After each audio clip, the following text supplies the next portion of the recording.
In this hour, we're going to be talking with Jim Gray. He is the Libertarian Party candidate for vice president, and he is a retired Orange County, California Superior Court trial judge.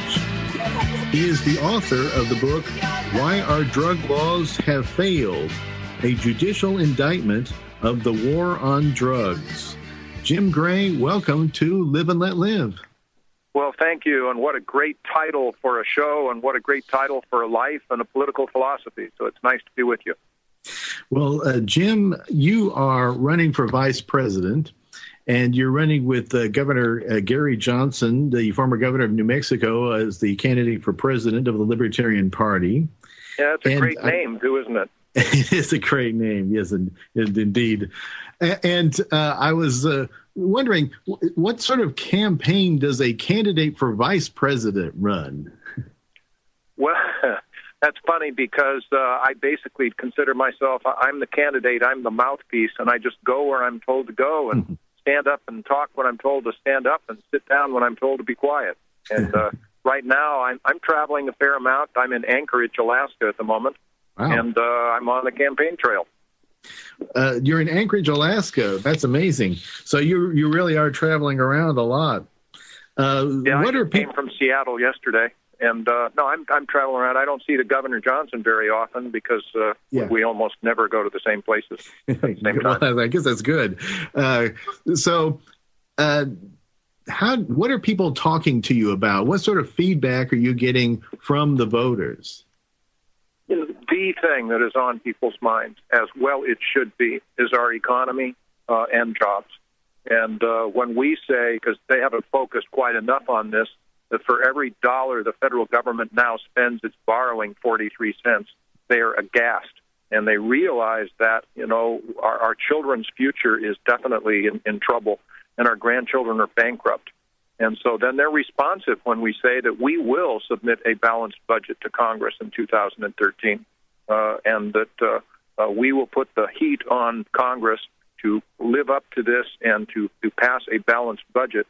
And, of course, Congress hasn't even passed any budget for the last 3 years. It's just not only irresponsible but almost criminal, in my view, as to what's gone on in Washington. And then we talk about jobs as well, and those are the two things that are on people's minds. Well, certainly, getting rid of the deficit, which adds each year to the national debt, is a major step toward taking away this misallocation of resources in the economy and jobs. If President Obama were here, he would say that what we need are more jobs programs and more stimulus. How do you feel about that? It's just downright silly until people think about it. Having government jobs being created is not creating jobs to help the economy. It's literally like taking a bucket of water out of a lake in one area and then giving it to somebody else and having them pour the bucket back in another area thinking you're creating water supply. You need to develop private sector jobs. That's what results in wealth. That's where we really start making some progress. Putting in more government jobs or government stimuluses or government anything like that is simply creating more financial problems than it's even solving. So we need to get the government out of the way. And I was talking about a month ago to the branch manager of a local bank, and she was saying, something, we don't want your money because we can't loan the money out because the government regulators are just closing down so much on this. And just at the time when we're trying to get our economy back into prosperity, and how do you do that? Give reasonable loans to people with good business plans so they can start small businesses and hire 5, 10, 15, 20 people. But no, we can't do that. Then she went on to say that 30% of my employees, she says, are doing nothing but attempting to comply with government regulations. So it's not only the government that's caused this problem, and now the government is firmly standing in the way of a recovery.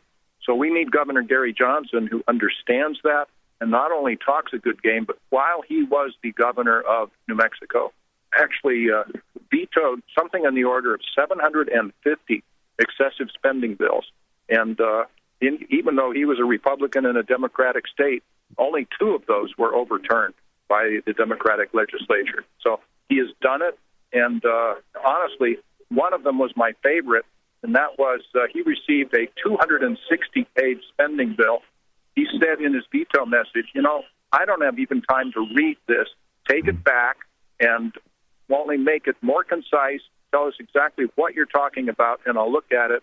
And then the thing never came back. So that is the type of governor that he was. That's the type of president that he will be.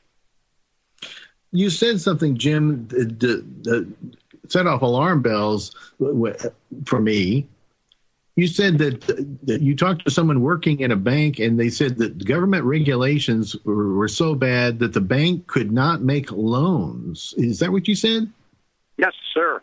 That's exactly what the deal is right now. I talked also to a man highly placed in the U.S. Bank, and he says exactly the same thing, that the pendulum has gone so far the other direction that the bank regulators are told to try to find any reason at all not to get these loans out there, and banks cannot loan money. I mean, I'm the trustee of the estate of my uncle, a wonderful man, and so I had some money to invest for short range, and government T-bills were actually paying 0.97% interest. What that meant is that I was actually paying them to keep my money. It's just absolutely outrageous what's going on with regard to the Fed and the money supply, and the federal government is standing in the way of our regaining our prosperity, and we've just got to turn this around. This is critically important for us, for our children, and for our country. And Governor Gary Johnson is the only hope in sight. That the Republicans and the Democrats are just pretty much together on this stuff. It is Governor Gary Johnson with his actual track record that will turn this stuff around. And he's the only bright spot on the future. So if Governor Gary Johnson is president and you are vice president, what can you do? I assume that he's going to submit a balanced budget to the Congress. Hopefully they'll pass a budget. Maybe they will or they won't. But are there things that the president can do on his own? Well, on his own, no. Well, there's some things, but reducing federal regulations would spur the economy a great deal. But yes, we need to reduce federal spending. There's simply no question about that. We cannot continue to borrow 43 cents for every dollar we spend. But it takes more than that, and we all know that. And you can't just tinker with around the edges at this time. We need an institutional change in order to bring back our prosperity. And that change is to repeal the income tax, to actually do away with the IRS in favor of a consumption tax at the retail level of goods and services. And that is not nearly as radical an idea as it sounds. Just hear me out for a minute. That today, of course, we all realize that people, if they spend money, their savings are usually used to invest in businesses. Well, today, of course, we're punishing people saving money because we tax it and we take part of it. Same thing with investing money. If we were to repeal the income tax and go to a consumption tax, none of those things would be the case. And, of course, you're talking about a fairly large tax, maybe 15 to 20% when you go out to a local restaurant or you buy a shirt or you buy a pair of shoes. But understand that when you get your payroll check, that there's no federal withholding at all. None for taxes, none for Social Security. All of that money stays in your pocket. So it'll come out pretty much revenue neutral for the government. But we're going to save so much money in all of the tax preparation charges and all the document charges that you keep and the amount of money that you pay to somebody to prepare your taxes, etc. So all of that would be saved. Then you go on and you understand that now you can start making business decisions for business reasons instead of tax reasons, and all kinds of good. Same thing with personal decisions for personal reasons instead of tax reasons. But the huge one is, and this is the one that should get people's attention. Today, if we have manufactured goods or agricultural goods products of some form, and we want to export them from our country, they have already paid taxes on them before they leave our country. And then they are competing with goods in other lands that have not paid taxes. So we have an artificial disadvantage for our goods as exports. That would change. In addition to that, of course, the same thing is true in reverse, that imported goods that come into our country have not paid taxes, They're competing against our domestic products that have paid taxes, and then all of them, if you're in a state with sales taxes, are paying the same tax. Again, we have a disadvantage. All of that would be changed. We'd have a level playing field once again for our exports as well as the goods coming in and imports. Now, I've been doing a lot of flying recently, as we said, and I was sitting next to an executive from Nike recently, and I explained this to him. He took one look at me and said, Judge Gray, if we were to repeal the income tax, most companies would bring their manufacturing back to the United States of America. Can you imagine the number of good-paying jobs that would then accrue if, in fact, that were to occur? Repeal the income tax in favor of consumption tax.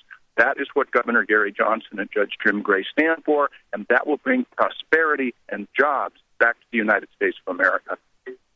Now, I know that Mitt Romney has not proposed this, but I can imagine that some people hearing you and your economic program are going to say, well, yeah, Obama, he's bad, but why should I vote for Gary Johnson instead of Mitt Romney? He's supposed to be for the free market. So why vote for Gary Johnson? Very reasonable question. Governor Gary Johnson and I are in the political mainstream. We are both financially responsible and socially tolerant. And none of the Republicans, none of the Democrats can say that. For example, Governor Romney has certainly embraced the NDAA, the National Defense Authorization Act. President Obama signed it, a direct frontal attack on our civil liberties. So there's no difference between the Republicans and Democrats. However, of course, Governor Johnson would repeal it. Same thing with the so-called Patriot Act, these direct frontal assaults on our civil liberties. Same thing with regard to Guantanamo, which now Mr. Obama has embraced as his own. So there is fundamentally pretty much the same as to the Republicans and the Democrats on the one hand, and then there's the only change, the only people standing up for liberty, standing up for financial responsibility at the same time is Governor Gary Johnson. His choices are stark, and the only way that we're going to get out of this mess is to go with financial responsibility and also reclaim the liberties that made us great in the first place.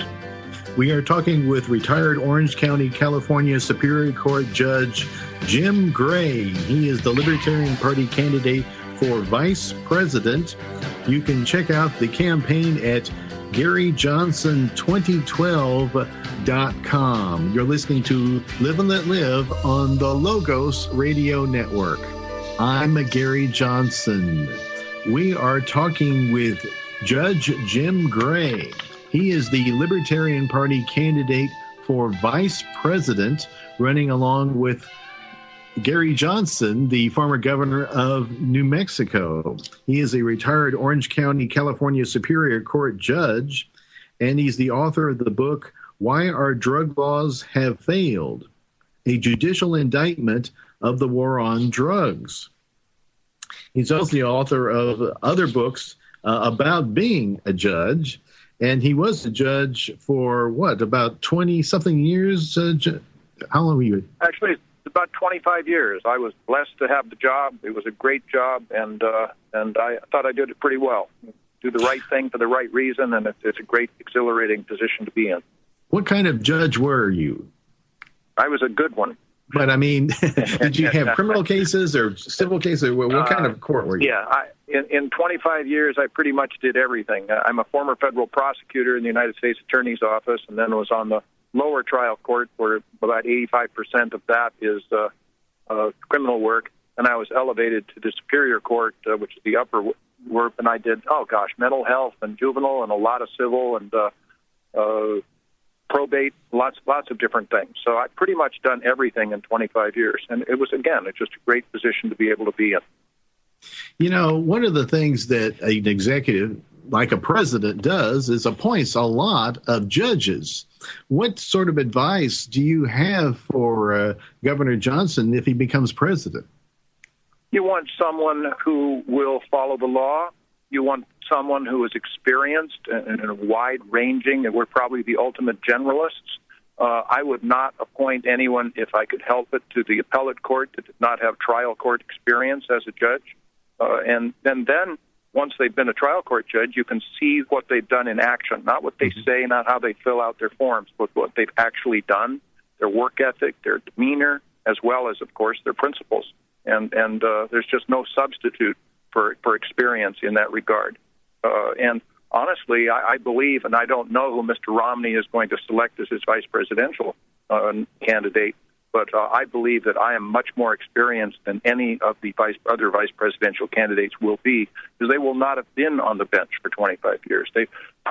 I'm the only one so far that's had any military experience. I was in the Navy for 4 years, Navy JAG officer, Vietnam, on Guam, that sort of thing, as well as my former prosecutorial experience. So I've really seen pretty much everything that can go wrong in society at one point or another find its way into my courtroom, and then I'm trained to gather evidence and to find what's credible, what works and under the law and what doesn't, and actually to make a decision of all things and even explain my decision. And I think that would just be invaluable for being in national office with Governor Gary Johnson, who is the most qualified person to be president of the United States that I know of. So I was very deeply proud that he asked me to be his running mate. And honestly, I said, I'll tell you exactly what happened. I said, I will do it, Governor, on one condition, and that condition is that we run to win. None of this make a moral victory, none of this make a good showing stuff. I know the odds. I know that we're a third party, but I truly believe that when people see what he has done, see our qualifications and put them up against either the Democrats or the Republicans, that we have a really good chance of winning if, and this is a big if at the moment in people's minds, but it really should not be, because if we poll at 15% just by the end of September, that means that we will be in the presidential debates. And put Governor Johnson in there in those three debates, and honestly, there'll be one for the vice president, which I would be involved with, and I just can't wait to debate against Mr. Biden, by the way. But people will see that we are qualified, that we have good ideas, and that we are presenting something quite different from what the normal standard of affairs is between the Republicans and the Democrats. And honestly, Gary, too, one of our strongest features is that we're not Republicans and we're not Democrats.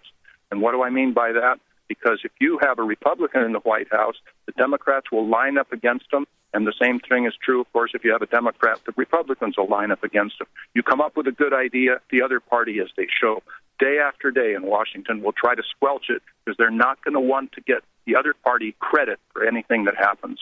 We're not in that position. We will embrace good ideas. We will give credit where credit is due. We will have people in our administration from all the parties, Libertarians, Republicans, Democrats, Independents, whatever.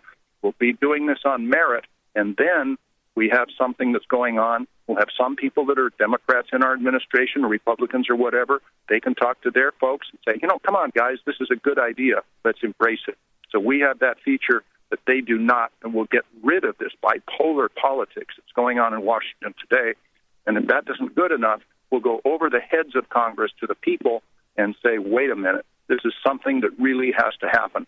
For example, repealing the income tax. Now, there are about 4 groups that I can think of just off the top of my head that do not want to repeal the income tax. First is, of course, tax accountants, tax attorneys. They have an obvious interest in that, and that's fine. Number 2, of course, are the people that work for the IRS, and they also have a private interest in that, and that's fine. That's our system. But the third group is the most powerful, and that is members of Congress. Why? Because today they vote for tax breaks for their wealthy constituents, and then the wealthy constituents give them all kinds of political benefits thereafter, money contributions, etc. So they don't want to lose that power. And when we put this before the Congress, we're going to also go to the people and say, you know something? Repealing the income tax is in the people's interest, not in Congress's. And if your member of Congress is not voting for this, hold them accountable and find someone that will. And by the way, the fourth group, of course, are those wealthy constituents, the people that are their lobbyists, the people that are having these tax breaks. I'm told by people that really know, if we were to repeal the income tax, about 60% of the lobbyists in Washington, D.C. would no longer be employed because they wouldn't be necessary. Hooray for that. These are things that we are serious about. These are things that we will do for the benefit of our country and our people and our children and grandchildren. And it's really, really important, because if we continue to the next 4 years the way we have in the last 4 years, I'm not sure it's salvageable. We are becoming Greece. We just are continuing down this road of bipolar politics and financial irresponsibility, without even talking about these direct frontal assaults on our civil liberties that only Governor Johnson and Judge Jim Gray, honestly, will combat and turn around. One of the things you said, Jim, is that you would like to, of course, be in the debates. And you said to do that, you needed to get getting whatever the term I'm looking for. You should be getting 15% in the polls. How is Governor Johnson doing in the polls now? It's a hard question, Gary, because in the polls where he is included, we are doing quite well. 6, 7, 8, even 9%. In fact, the last poll I saw was out of Arizona. He was polling at 9%, and we don't even really have a campaign there that's really moving yet. So what we tell people, the people that are listening right now, your vote is your own. But if and when a pollster calls you and says, who would you vote for? First of all, don't hang up. And secondly, say, I'm going to vote for and support Governor Gary Johnson. Get us in the debates. First of all, of course, it seems a matter of fairness, because the Libertarians are the only other party other than the Republicans and Democrats that will be on the ballot in all 50 states, or certainly close to it. And so there'll only be 3 parties there. Number 2, how can you poll well unless you're in the polls themselves? And furthermore, and really importantly, the debates will be so much more interesting, so much more substantive, because if Johnson is there, he will require the other 2, Mr. Obama, Mr. Romney, to discuss issues they do not want to discuss. The income tax, the war on drugs, Guantanamo, the Patriot Act, failing education, where educational schools are failing our children. These will be issues that will come out if we are in the debates, and the other sides are going to try to avoid them as strongly as they can. And then I promise you that if you stand up to support Governor Johnson now just to get us in the debates, I'm sure by merit that you will want to support, you'll be proud to support Governor Johnson in this election on November the 6th, to the degree that everybody that votes for Governor Johnson will be proud 3 years from now that they did, and probably 60% of the people that did not will truly wish that they had. We are talking with Jim Gray. He is a retired Orange County, California Superior Court judge, and he's the Libertarian Party candidate for vice president. You can check him out on Facebook. It's facebook.com/Judge Jim Gray, LPVP. That's for Libertarian Party Vice President. And also check him out at judgejimgray.com. And you can check out the Gary Johnson campaign at GaryJohnson2012.com. You're listening to Live and Let Live on the Logos Radio Network. We now return to Live and Let Live on the Logos Radio Network. I'm Gary Johnson. We are talking with Judge Jim Gray, the Libertarian Party candidate for vice president. You can check him out at judgejimgray.com, as well as the website of the presidential candidate, GaryJohnson2012.com, and you can check out the Libertarian Party at www.lp.org.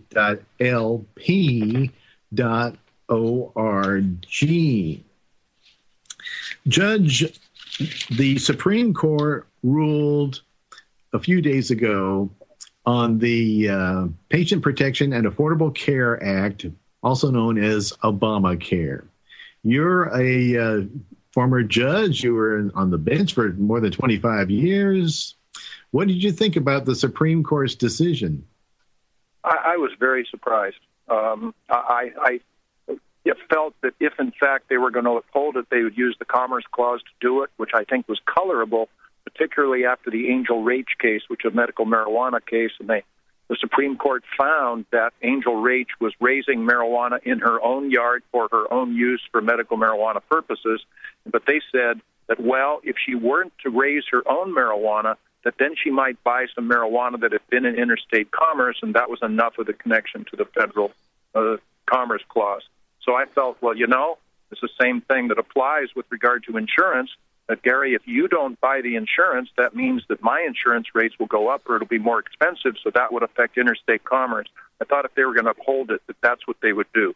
Chief Justice Roberts did not do that, and he, in fact, instead, in a very tortured manner from my standpoint, declared this to be a tax, and it was under the tax authority.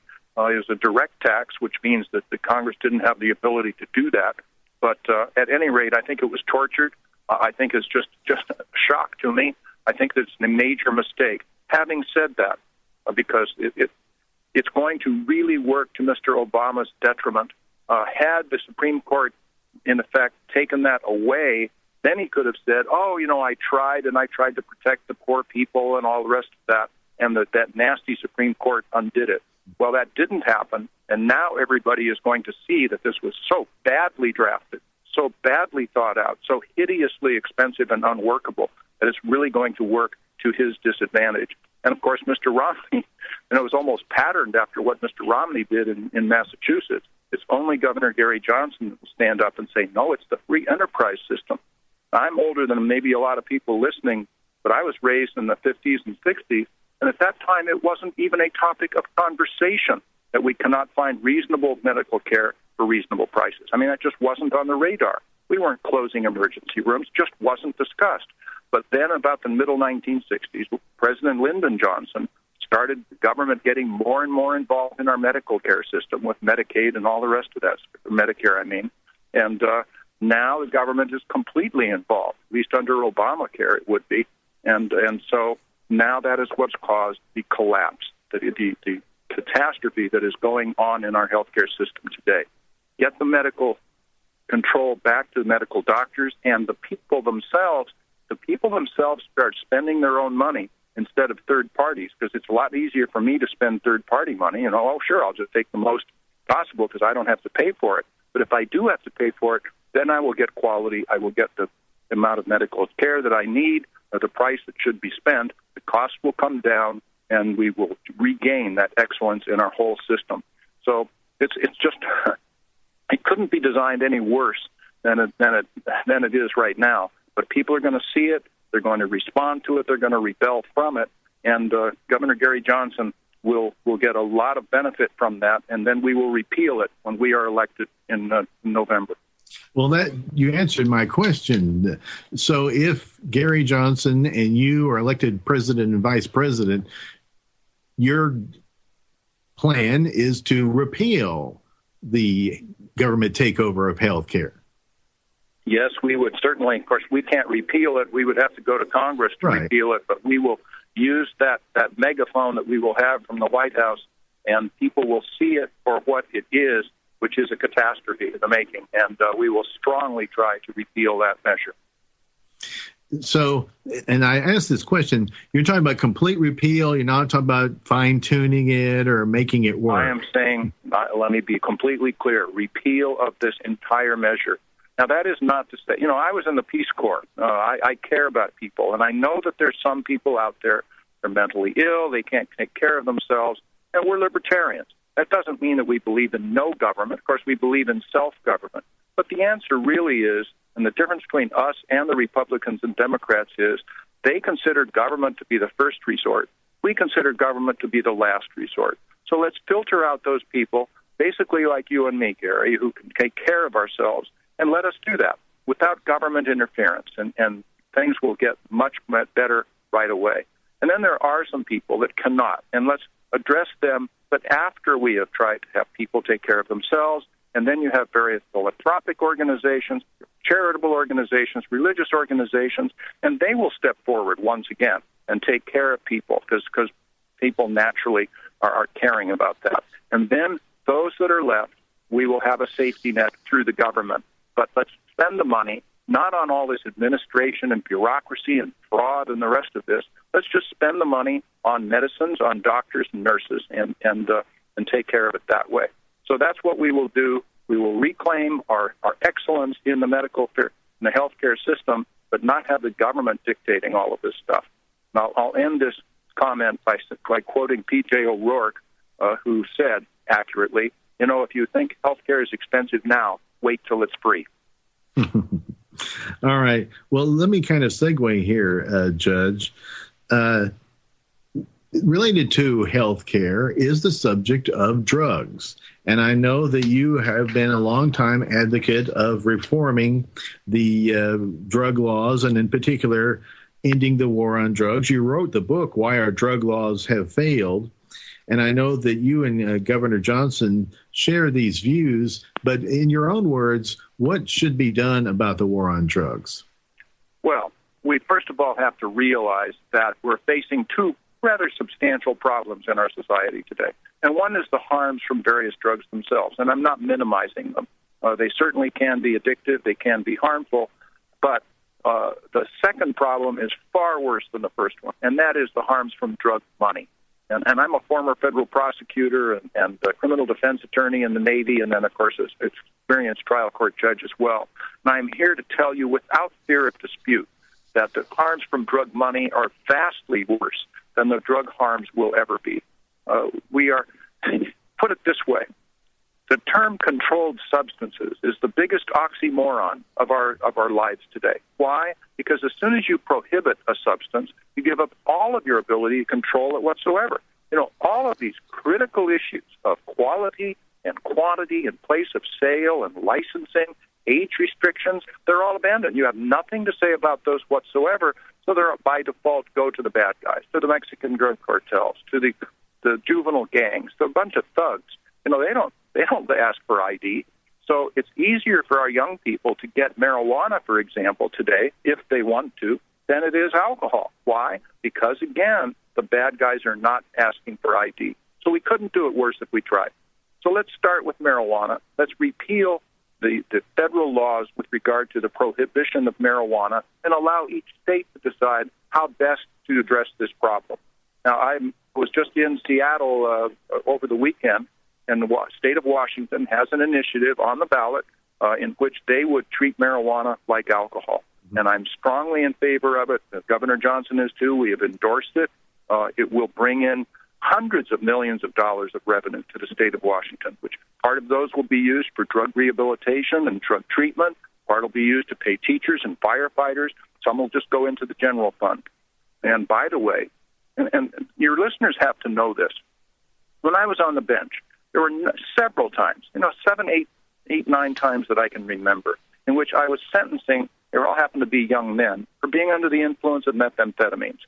And at time of sentencing, I had to give them 90 days. It was a mandatory minimum sentence. I couldn't give them less, and I certainly wasn't going to give them more. So they had no reason to lie to me. And each one of them said at time of sentencing, Your Honor, my drug of choice is marijuana. And I would get my marijuana from the same supplier all the time.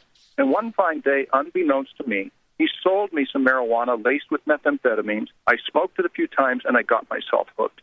I'm thinking to myself, wait a minute, that's a problem that we can address. Smoking tobacco is not healthy for people, but at least when you go to your local mini-mart and buy a pack of Marlboros, you're going to know it's not going to be laced with methamphetamines. That's a drug prohibition problem that we've gotten away from. Same thing with alcohol prohibition. A huge problem was what we refer to as the bathtub gin problem, the impurities in the alcohol. You can go back into alcohol prohibitionary times and see the ER, the emergency room records, where numbers of people died because they drank some bad alcohol or they ended up attacking their nervous system, etc. These are problems that we are inflicting upon ourselves without even talking about the violence going on in Mexico today. We are talking with Judge Jim Gray, the Libertarian Party candidate for vice president. You can find out more about the campaign by going to www.GaryJohnson2012.com. We are talking with Judge Jim Gray, the Libertarian Party candidate for vice president. He is a retired Orange County, California Superior Court judge. He was on the bench for more than 25 years. He's the author of the book, Why Our Drug Laws Have Failed, and also other books like Wearing the Robe, The Art and Responsibilities of Judging in Today's Courts. And you can find him on the internet at judgejimgray.com and also on Facebook at www.facebook.com/Judge Jim Gray, LP, VP, which I assume stands for Libertarian Party candidate for vice president. Judge, are you on your Facebook? Who's responsible for this Facebook page? Well, the answer is yes, I am, but I am not the one that does it. I have a son who actually is going to, as I've told you off the air, I adopted a son, Kai, from Vietnam, and he's going to turn 40 this Saturday. He's a computer wizard, and so he put in my website, and he does my Facebook and my Twitters and all that sort of thing, or tweets, I guess, and I just forward them on to people. But yes, I am, and it's really, really important.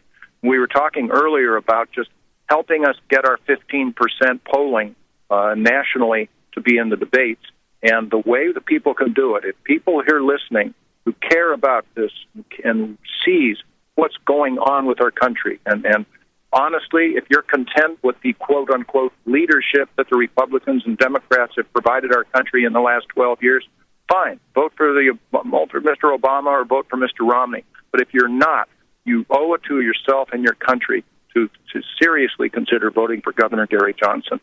Get our message, look at this, and then forward it on to your email network, the people that you know, your family, friends, acquaintances. Put your comments there. Look at our positions. If you disagree with that, that's fine too. But tell people, these are people to be taken seriously. And again, and when a pollster calls, say that you're going to support Governor Gary Johnson. Get us in the debates. And I can say one more thing, Gary, that Governor Gary Johnson has no ego. He has this track record. He has been a very successful governor of New Mexico. But when he asked me to be his running mate, I've never heard of something like this before. He said, Jim, if you disagree with me for some reason, feel free to discuss that publicly. It's okay. You state your own. That's the type of person he is. That's the type of person he will be as president, to try to get the right response, to do the right thing for the right reason, and represent all of the people of the United States of America. All right. And again, that Facebook page is www.facebook.com/Judge Jim Gray, LP, VP, and LP is Libertarian Party, VP is Vice President at the end of that URL. Judge Ron Paul is somebody who was the Libertarian candidate for president in 1988. He is a Libertarian. He is running for president, and a lot of people support him. And Governor Johnson supported Ron Paul in 2008. What do you have to say to Ron Paul supporters today? Well, Dr. Paul is a hero. In fact, in so many ways, he has won this election because he has mainstreamed these practical, pragmatic, and philosophical libertarian philosophies. And he's brought these to people. I just admire him so much. There's definitely a place in history for Dr. Ron Paul for doing what he has done. We're all of the same family, and it's just amazing. You mentioned two of my books. There's another one called A Voter's Handbook, Effective Solutions to America's Problems. This was published in 2010, long before I ever had a glimpse that I might be involved in a campaign of this kind. Governor Johnson, as a practical matter, in my views, are the same with regard to all of these issues of education and health care and the criminal justice system and all these sorts of things. And so is Dr. Paul's, and they're written down so that we are in the same family. And I am looking for the Ron Paul supporters, who I have a great deal of admiration for. Once we have the Republican convention in August, and I'm sorry to say it, and I'm disappointed, but he is not going to get the Republican nomination. That's going to go to Mr. Romney. And people will look at Governor Gary Johnson. They will certainly come over to our camp. They will be welcomed as the family members that they are. And we will continue on this same line, absolutely hand in hand. And I am just proud of that. And I'm proud to have watched Dr. Paul. I've seen him. I've met him, all that sort of thing. He's just a patriot, a wonderful man who's done wonderful things for our country. Indeed. Something you said earlier, Jim, that I wanted to follow up on is you said that the United States is heading the way of Greece. What did you mean by that? Well, Greece is simply financially underwater. They are so filled with entitlements. People have gotten that whole spirit where, I've been promised that I can retire at the age of 55 at all of this money, and I don't want to work, and their goods are not competitive with like Germany and others because it's just an entitlement generation. And you just can't run an economy that way. And we are going exactly in that same direction.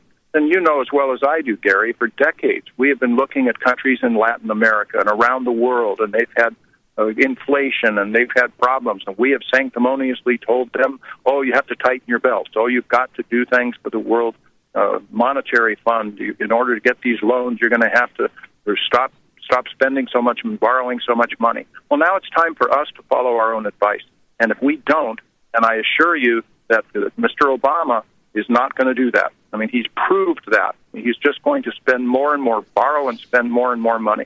And the Republicans either. You look at the administration of George W. Bush. I mean, we were not just tax and spend, we were tax, spend, and borrow.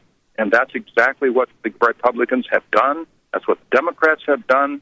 And I tell you, it has worked our country into a serious, serious problem because, of course, the biggest security threat to the United States of America is a weak or failing economy, and that's exactly where we're going. We are overextended.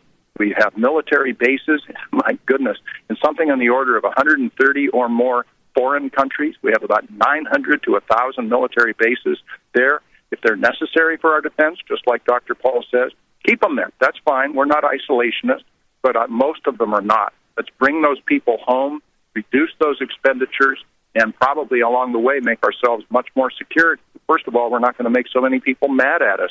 But I know you are in Austin, Texas. If you were to have, for example, a military base from New Zealand in Austin there, you wouldn't like New Zealanders very much. And it's the same problem we are facing around the world. Let's bring these troops home. Let's get out of Afghanistan pretty much right away. And only Governor Johnson would do this, just like Dr. Paul says. All right. You were a defense attorney in the Navy JAG Corps. You were awarded the Vietnam Service and Combat Action Ribbons, and you just mentioned Afghanistan. What will you and Governor Johnson do about all these wars that we are in and the threat of getting into wars in Iran and so forth? My goodness. There is no difference between the Republicans and Democrats for generations. They keep getting us involved in more and more military conflicts.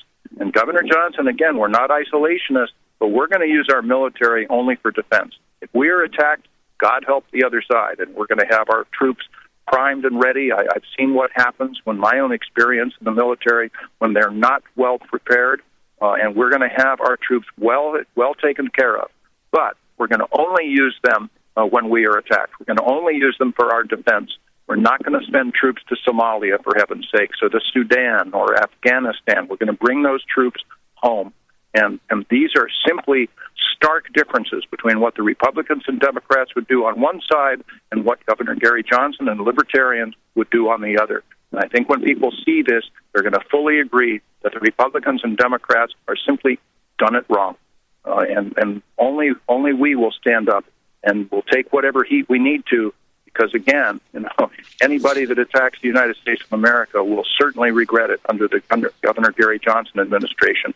But it's time to bring these troops home from all around the world and spend the money on our infrastructure instead of half a world away.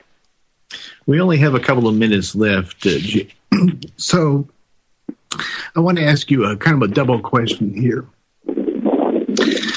What would you do about education, and why should people vote for you and Governor Johnson in November? Well, education can be the whole issue of our truly government schools today are failing our children all around the nation. And it's not a question of spending money. We're spending more money on it in many ways than we need to. So I know we don't have much time, but there's one question that should answer this in everybody's minds. And that question is, who is in a better position to decide where and how your children should be educated?